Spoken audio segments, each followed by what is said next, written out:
Yeah. Schumpert. Okay. Well, that's perfect. Go and ask the question. And that was going to be my. Go ahead. I mean, I already did ask the question, didn't I? No, you didn't. Okay, I didn't get through it. That's my bad. Ryan, I interrupted you. Hands up. It's on me. It's okay. It's y'all's show. The most interesting quote from Josh Heupel today was what, Ryan Schumpert, for you? Yeah, so I mean, you said it perfectly. If you believe what he said about Boo Carter, then it was Boo Carter, him saying that he anticipates him playing. I don't really know if I believe that. I think Josh Heupel would have said that no matter. Josh Heupel's just going to say, he's just going to say that no matter. He wasn't going to tell us that he was suspended. I guess he could have said, he could have gone full backup quarterback on it and said, I'm not telling you, you'll figure out on Saturday. But I don't know, maybe he will play. I'm not saying he won't. I'm just, from his answer, that was like, I anticipate him playing, but we'll see. There's plenty of time between here and the game. It's just, I've heard him say 1,000 times that he anticipates a player playing and that player not playing. So that doesn't mean that I'm saying he won't play. I don't know that. It's just to the part of the question of what was interesting.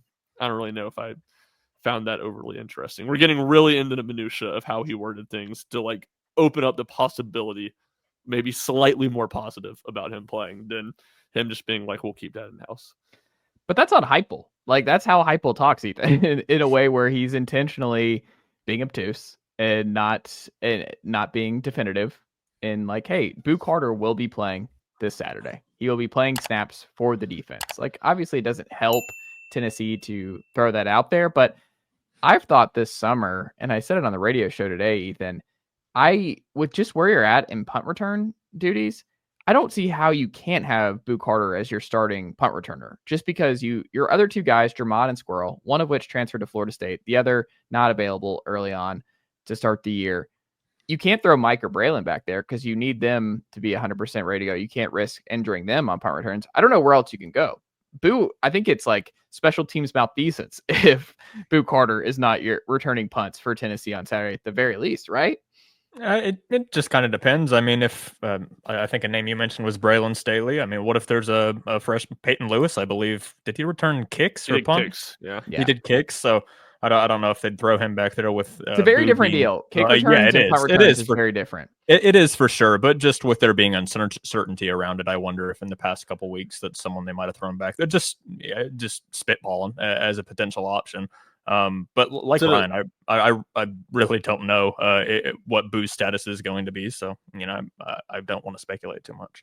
To the malfeasance point, I think it's as simple as, do you have someone you're confident in that can run under the football, fair catch, and catch it? Because if you have someone you're confident to do that, I don't really think it's malfeasance. But I don't think now, if you roll someone else out there and they don't, then I would agree. The whole point is like would the players, even if you're like slowly working him back in, isn't that still a punishment if he's not starting at star but he's still returning punts? Like, don't all the players understand that like Boo Carter returning punts is better for your team at the very least? Like Boo Carter making plays happen, like that could swing the game. That could bust open the game for Tennessee if the offense is in the mud early. Like Boo Carter is an Energizer bunny on the field. Like, whatever you say about Boo Carter off the field, like whatever, I don't care. It's game week. I don't care. I want Boo Carter playing 80 snaps on Saturday. Like, we're now here. If he's on the team, he's playing. Like, at this point, like I am looking every teammate in the eye and we're doing a team meeting. We're like, Boo has done enough. He's still on the team. Boo Carter is getting paid to play football for the University of Tennessee. Boo Carter is going to return punts. Boo Carter is going to play 60 snaps at star. And Boo Carter, if we're struggling in the red zone, thinking Boo Carter should play 60 snaps at star is crazy. And then if we're struggling in the red zone and Braylon's hamstrings acting up, we're going Boo Carter 15 snaps at slot in the red zone. Boo Carter and Peyton Lewis in the backfield. I hope for Chase's sake that Boo is playing on Saturday. I want 100 snaps from Boo Carter. I want 100 snaps. Do I hear 120? I think the best scenario now possible for Saturday from us being entertained in the group message standpoint is Tennessee being up 3-0 at the end of the first quarter, Boo Carter not playing, and whoever's Braylon Staley like not breaking a tackle on a bubble screen or something. That I think is the absolute best case scenario.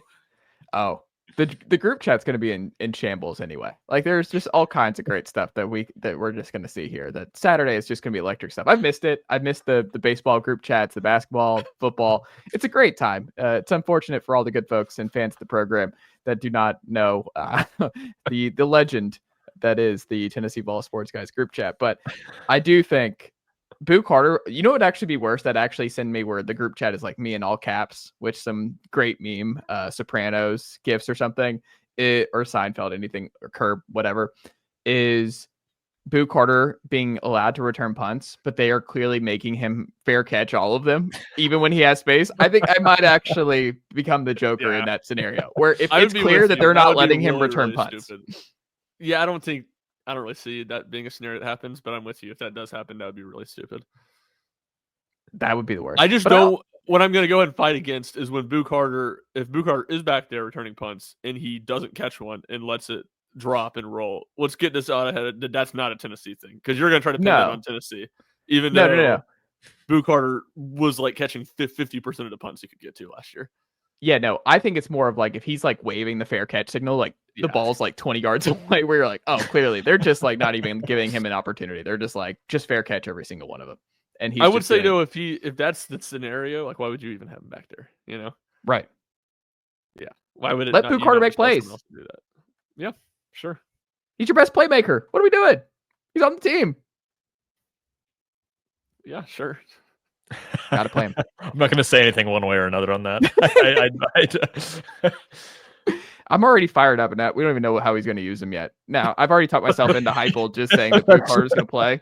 And now I'm just going to be completely annoyed at Heupel's deflecting on actually how much Boo Carter's going to play. Well, here's another question with you, Chase, from the Heupel press conference.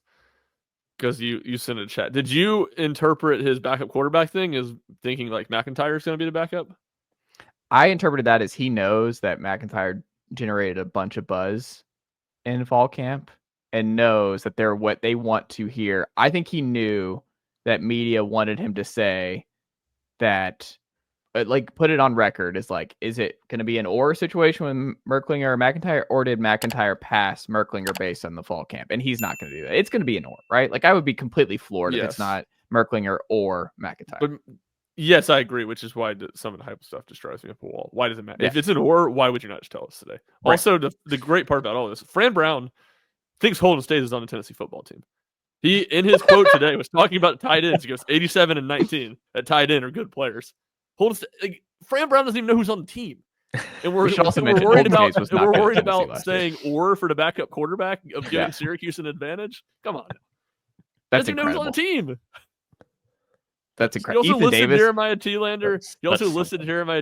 He goes up front. They got 19. Joseph's is really good, and 22. And I don't know if he thinks Jeremiah Thielander plays defensive line or if he thinks Amari Thomas is still on the team. So I'm not sure. I mean, Fran Brown press conference today, electric factory. He hates the Syracuse media. Really? There was more than Deshaun Foster hates the UCLA media, because I don't think anyone hates the media more than Deshaun Foster. He hit one with because he was trying to be like, no, like I don't get up more for the Tennessee game than any other games. I'd be fired up if we were playing FCS Southwest, essentially. And then someone asked the question, kind of phrasing it like, so you're not fired up to face Tennessee? And he goes, she said that. I did not say that. She said that I'm not fired up to play Tennessee. Let's get that on the record right now. He saw the record show. I'm not mad. He also started like every answer by saying shit. It was unbelievable. It was like the guy from The Wire. Oh, well, that's a different kind. That's a very, very specific Clay Davis. Ryan. It wasn't quite that dramatic, but it was kind of in the same tone. I honestly, we've done podcasts for going on 5 years. I've got to tell you, and Ethan, I think you're on the same page here. The odds of Ryan Schumpert making a reference to Clay Davis from The Wire on this very program, I don't know what the odds would have been years ago of this ever happening. So this happening.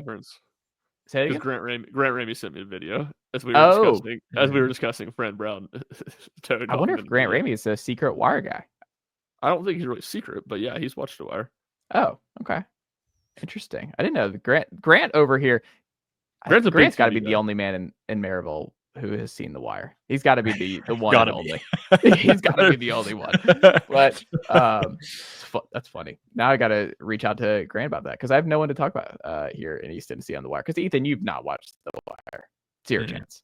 No, I have not. Zero. We've had this discussion. I know. I had to throw it out there. I just wanted to make sure. I'm like, I know the answer to this question, but I'm just going to throw it out just in case. In case. Nicely done, nephew. The Chase Thomas podcast. Hell yeah.